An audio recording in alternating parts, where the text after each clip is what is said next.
Today, we are going to explore the life of a man whose incredible suffering gave birth to some of the most profound spiritual wisdom ever written. We're talking about the mystic, the poet, the saint, John of the Cross. This single idea is really at the heart of everything he taught. It completely reframes how we look at spiritual struggle. It suggests that those dark times, they aren't the end. They're actually a necessary and ultimately transformative beginning. To really get this concept, you have to understand the man who lived it. For him, this wasn't some abstract theory. No, his life was the raw, painful material that he used to build his incredible wisdom. All right, so here's how we're going to break this down. First, we'll get to know the man himself, this poet of the dark night. Then we'll look at his early life and the intense conflict that really defined him. After that, we'll see how his greatest work came directly from his deepest pain. And finally, we'll wrap up by looking at why his story still matters so much to us today. So who exactly was John of the Cross? Well, he was a Spanish mystic back in the 16th century, a key figure in a major religious reform, and eventually he was named a Doctor of the Church. Now that's a title the Church gives to saints whose teachings are seen as just fundamentally important for all time. And this is his most famous idea. Now, it's really crucial to get this right. The dark night is not clinical depression. It's not just feeling sad. In John's eyes, it's a purposeful, though, very painful, spiritual state. Think of it like a deep cleaning of the soul. He taught that all our attachments, even to good things, like feeling close to God or our own ideas about who God is supposed to be, can actually get in the way. So this dark night strips all of that away, so the soul is forced to rely on faith alone, and that's what makes room for a much deeper, more real connection with God.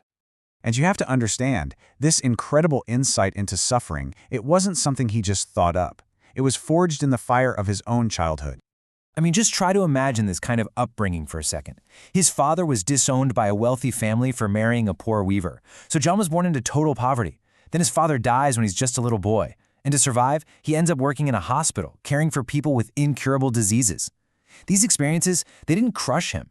Instead, they created this deep, unshakable humility and a profound compassion for human suffering.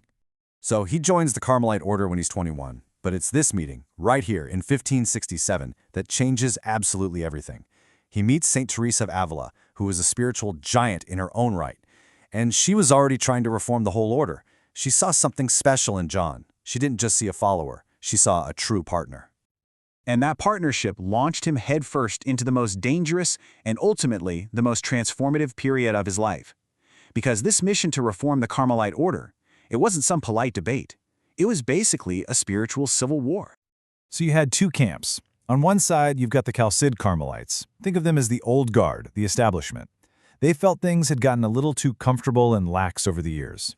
On the other side, you have the Discalcid, which literally means shoeless Carmelites. Led by Teresa and John, they wanted to get back to the order's roots: intense prayer, poverty, silence, and austerity. This wasn't just a disagreement, it was a battle for the very soul of their order. And that battle turned violent.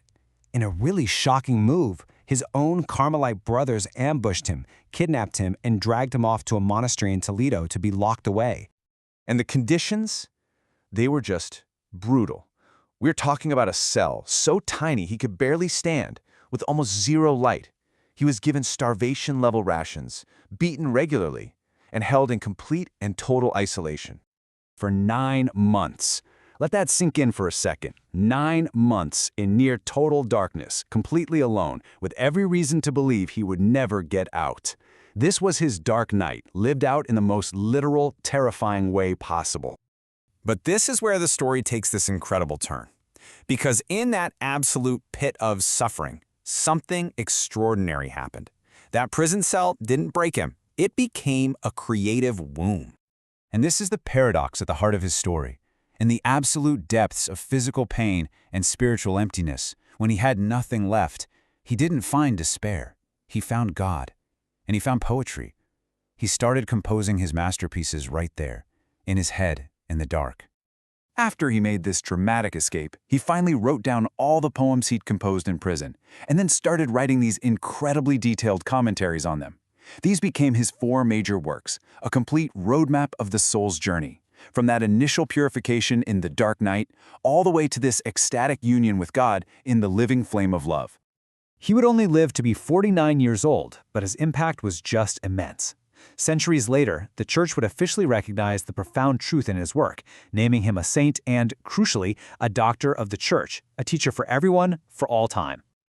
Okay, so why does a 16th century Spanish monk matter to us right now, in our crazy, noisy, distracted world? Well, because the human experience of struggle, of doubt, of searching for something more, that hasn't changed one bit. Here's what we can really take away from his life. First, he gives meaning to our suffering. He reframes it not as a punishment, but as a path to real growth. Second, in a world that is always yelling for our attention, he calls us back to the power of inner silence. Third, he gives us a map, a hopeful one, that assures us that even when it's pitch black, there is a way forward. And finally, he shows us that faith doesn't have to be just about rigid rules. It can be expressed through breathtaking, soul-stirring beauty. So the life of St. John of the Cross really leaves us with this one powerful question. When we find ourselves lost in our own dark nights, periods of confusion, loss, or when God just feels absent, can we, like him, find the courage to trust that the darkness isn't the end, but maybe, just maybe, it's the beginning of a much deeper light?